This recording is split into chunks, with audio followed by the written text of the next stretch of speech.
বলে মানতেন, সেজন্য ওনাকে রায় সাহেব বলে পরিচিত ছিলেন। সেই ব্যক্তিও স্বামীজিকে দেখে মুগ্ধ হলেন।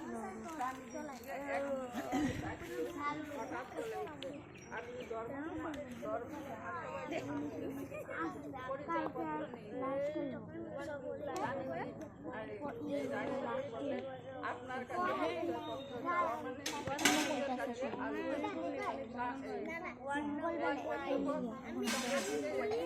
কাগজের বা ধর্মসভার পক্ষের উনি এমন একজন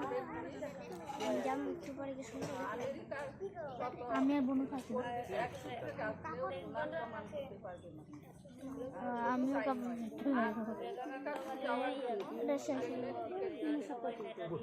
সেপ্টেম্বর সন্ধ্যায় আশ্রয় নিলেন রাত্রে আশ্রয় নিলেন ঢাকা মালগাড়ি টার্মিনাল।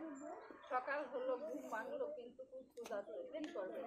তিনি কি 12-10 মতন ভিক্ষা করবেন? প্রায় 2 ঘন্টা চেষ্টা করলেন। কেউ বা দরজা বন্ধ করে দিলেন, কেউ বা বন্ধ করলেন, কেউ বা গালাগালি দিলেন।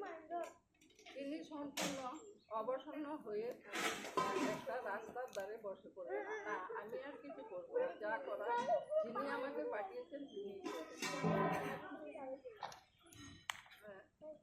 ঠিক যেন ঈশ্বর সেই মুহূর্তের জন্য অপেক্ষা করেছিলেন।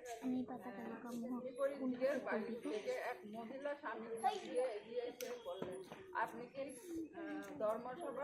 মহাধর্মসভার প্রতিনিধি?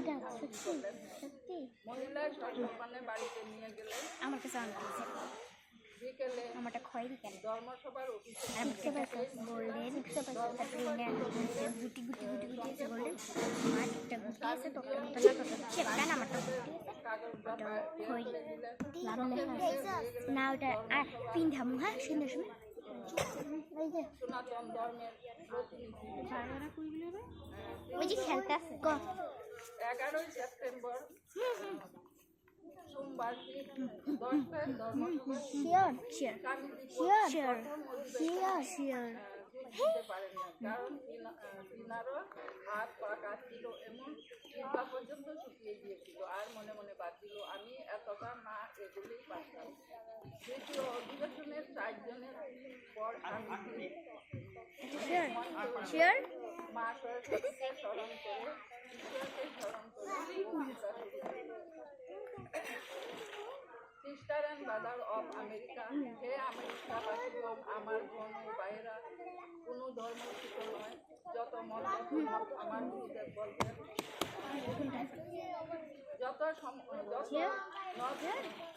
পৃথিবীর যত নদ নদী আছে সব জল দিয়ে সমুদ্রের বুকে পড়ে, তখন সমুদ্র কিছু বলে না যে তোরা ছোট নদী, সব জল একত্রিত হয়ে একাকার হয়ে যায়। আমরা সবাই ঈশ্বরের সন্তান, আমরা সবাই মানুষ, এইটাই আমাদের পরিচয়। আরো অনেক কিছু বলার আছে, আমার গুরু বন্ধুরা অধ্যক্ষ হয়ে গেছে, এইখানেই ক্ষমা করলাম আমার জন্য।